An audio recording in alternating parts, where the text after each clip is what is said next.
ശരീരമാണോ CPM നേതാക്കന്മാർ കാണുന്നത്? എനിക്ക് ആ സ്വീകരണം ഏറ്റവും മയങ്ങി എന്ന് ജയരാജനെ പോലുള്ള ഒരാൾ പറയുക എത്രമാത്രം അധിക്ഷേപമാണ്. എന്താ നടപടി എടുക്കാത്തത്?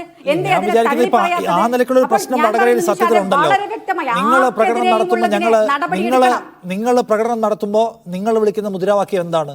ഞങ്ങൾ തൊഴിലുറപ്പിന്റെ പെണ്ണുങ്ങളല്ല, ഞങ്ങൾ വേറെ മറ്റേ അന്തസ്സുള്ള ആളുകൾ എന്ന നിലയ്ക്കുള്ള മുദ്രാവാക്യം വിളിക്കുമ്പോഴല്ലേ ക്രീമിലെയറുകാരുടെ ഇത് കണ്ടിട്ട് നിങ്ങൾ മയങ്ങിന്ന് ജയരാജൻ പറയുന്നതെന്ന് ചോദിക്കുക ഞാൻ. അല്ല നിഷാദ്, അല്ല, ഒരിക്കലുമല്ല.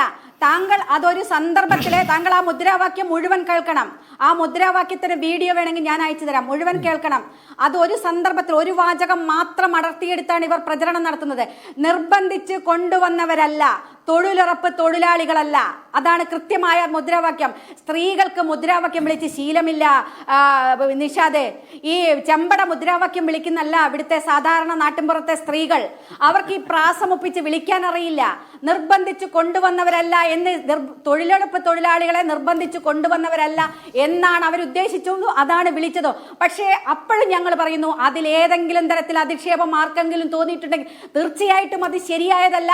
അതിന് ആർക്കും വേദന ഉണ്ടായിട്ടുണ്ടെങ്കിൽ അതിനു വേണ്ടി ഖേദിക്കുകയും ചെയ്യുന്ന ആളുകളാണ് ഞങ്ങൾ. അങ്ങനെ ഏതെങ്കിലും ആർക്കെങ്കിലും ഫീൽ ചെയ്തിട്ടുണ്ടെങ്കിൽ അത് സത്യത്തിൽ ആ മുദ്രാവാക്യം അങ്ങനെയാണ്. അതിവർ വ്യാഖ്യാനിച്ചിട്ടാണ് പറയുന്നത്. അതിലൊരു ഭാഗം മാത്രം, ഒരു മുദ്രാവാക്യത്തിന്റെ താഴത്തെ ഭാഗം മാത്രം. നിഷാദൊന്ന് കേട്ടു നോക്കൂ ആ മുദ്രാവാക്യം. നിർബന്ധിച്ചു കൊണ്ടുവന്നവരല്ല, തൊഴിലുറപ്പ് തൊഴിലാളികളല്ല. കൃത്യമായിട്ട് പറയുകയാണ്. സ്ത്രീകൾക്ക് അത്രയും മുദ്രാവാക്യം വിളിക്കാൻ അറിയുള്ളൂ. ഞങ്ങളെപ്പോലെ അല്ലെങ്കിൽ രാഷ്ട്രീയത്തിൽ സജീവമായ സ്ത്രീകളായിരിക്കണം. അവർക്ക് മുദ്രാവാക്യം പ്രാസമൊപ്പിച്ച് വിളിക്കാൻ പറ്റും. ഇവർക്ക് സാധിക്കില്ല. താങ്കളടക്കമുള്ള ആളുകൾ വലിയ തോതിലുള്ള സൈബർ ബുള്ളിങ്ങിന് ഇരകളാക്കപ്പെട്ടിട്ടുണ്ട്. അന്ന് CPM ഒരു പൊസിഷൻ എടുത്തിട്ടില്ല എന്ന വാദത്തെ നമ്മളിപ്പോൾ എടുക്കുകയാണ്. ജയിക്കിൻ്റെ മറുപടി എന്താണ്? ജയിക്ക്, അതിനകത്ത് നമ്മളൊരു രാഷ്ട്രീയ സംസ്കാരത്തെക്കുറിച്ച് സംസാരിക്കുമ്പോൾ ആ രാഷ്ട്രീയ സംസ്കാരത്തെക്കുറിച്ച് നമുക്ക് നിതാന്തമായ ബോധം ഉണ്ടാവണം. എല്ലായിടത്തും നമ്മൾ ആ കാര്യത്തിൽ നിലപാടുള്ളവരായിരിക്കണം. ശൈലജ ടീച്ചർ ആക്ഷേപിക്കപ്പെടുമ്പോൾ വേദനിക്കുകയും അതിന്മേൽ നിങ്ങൾ ആവേശം കൊള്ളുകയും ചെയ്യുന്നു. ഞാൻ പറയുന്നത് രോഷം കൊള്ളുകയും ചെയ്യുന്നു. അതേസമയം KK രമ അതിനേക്കാൾ മോശമായ വഷളൻ ഭാഷയിൽ നിരന്തരമായി ആക്ഷേപിക്കപ്പെടുന്നു. ഇപ്പോൾ ശൈലജ ടീച്ചറുമായി ബന്ധപ്പെട്ട് നമ്മൾ കാണുന്ന സ്ക്രീൻഷോട്ട് ഉണ്ടല്ലോ, അതിനേക്കാൾ മോശം വാക്കുകളുടെ സ്ക്രീൻഷോട്ട് നമുക്കിപ്പോൾ അവൈലബിൾ ആണ്. അവിടെ ഈ പറയുന്ന വൃത്തികെട്ടവർ ഞങ്ങളുടെ ധാരയിൽപ്പെട്ടവരല്ല, ഇവരെ ഞങ്ങൾ തള്ളിപ്പറയുന്നു എന്ന് CPMകാർ നേതാക്കൾ പറഞ്ഞിട്ടില്ല എന്നതാണ് രമ ഉന്നയിക്കുന്ന പ്രശ്നം. നിങ്ങളുടെ ധാർമ്മിക പ്രതലം എവിടെയാണെന്ന്. ശരി, അത് ഗൗരവമുള്ളൊരു പ്രശ്നം തന്നെയാണ്. അങ്ങയുടെ വാക്കുകൾ കടമെടുത്താൽ ആ പ്രശ്നത്തിന്റെ ഗൗരവപൂർണമായ അംശത്തെ ഞാൻ കാണാതിരിക്കുന്നുമില്ല. പക്ഷെ അതോടൊപ്പം അല്ലെങ്കിൽ അതിനേക്കാൾ കൂടുതൽ സ്ത്രീവിരുദ്ധമായ ഒരു പരാമർശം ഒരു സ്ത്രീ കൂടിയായിട്ടുള്ള ബഹുമാനപ്പെട്ട സഹപാനലിസ്റ്റിൽ നിന്നുണ്ടായിട്ടില്ലേ?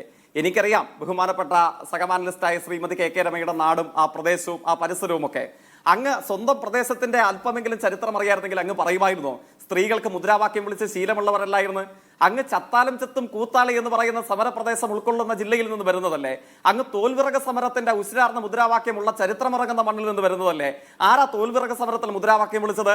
ബഹുമാനിയായ KK രമയ്ക്ക്, പഴയ വിപ്ലവ പ്രസ്ഥാനത്തിന്റെ ചരിത്ര ബോധം പേർന്ന KK രമയ്ക്ക് ഞാൻ പറഞ്ഞു തരണോ? തോലും വിറകും കൈകളിലെടുക്കും, കാലൻ വന്നു തടുത്താലും അരിവാൾ തോലരിയാനായി മാത്രം പരിചൊടു കയ്യിൽ കരുതിയതല്ല. കാവൽക്കാരെ സൂക്ഷിച്ചോളൂ, കാര്യം വിട്ട് കളിച്ചിടണ്ട. ആരും സ്വന്തം നേടിയതല്ല, പാരിധി പോലെ കിടക്കും വിപിനം. തോലും വിറകും പെറുക്കിയെടുക്കാൻ സ്ത്രീകൾക്ക് സമരം ചെയ്യേണ്ട വന്നപ്പോൾ ആ സ്ത്രീകളെ അടിച്ചമർത്താൻ ഗുണ്ടകളെയും കാവൽക്കാരെയും വിട്ട് ശ്രമിച്ചപ്പോൾ അവർക്ക് മുമ്പിൽ നിന്ന് നമ്മുടെ വടക്കേ മലബാറിലെ സ്ത്രീകളായിട്ടുള്ള തൊഴിലാളികൾ വിളിച്ച മുദ്രാവാക്യ ആ സമരചരിത്രം ഉറങ്ങുന്ന മണ്ണിൽ നിന്നുകൊണ്ട് നിർഭാഗ്യവശാൽ ഒരു സ്ത്രീയായ വനിതാ MLA UDFന് വേണ്ടി വാദിക്കാൻ വന്നപ്പോൾ പറയുകയാണ് സ്ത്രീകൾക്ക് മുദ്രാവാക്യം വിളിക്കാൻ അറിയില്ല. ഞാൻ പറയുന്നു, അങ്ങ് നടത്തിയ പരാമർശം മുൻകാല പ്രാബല്യത്തോടുകൂടെ അങ്ങ് പിൻവലിക്കേണ്ടതാണ്. കേരളീയ ചരിത്രത്തിന്റെ രണോത്സുകമായ എല്ലാ ഘട്ടങ്ങളിലും സ്ത്രീകൾ മുദ്രാവാക്യം വിളിച്ച് പുരുഷന്മാരെ ആനയിച്ചിട്ടുള്ള 10,000-കണക്കിന് വരുന്ന ത്രസിക്കുന്ന ചരിത്ര സന്ദർഭങ്ങൾ ഉണരുന്ന മണ്ണാണ് നമ്മൾ കേരളത്തിൻ്റെത്. അങ്ങേക്ക് ആനി മസ്കറിനെ അറിയില്ലേ? അങ്ങേക്ക് ദാക്ഷായണി വേലായുധനെ അറിയില്ലേ?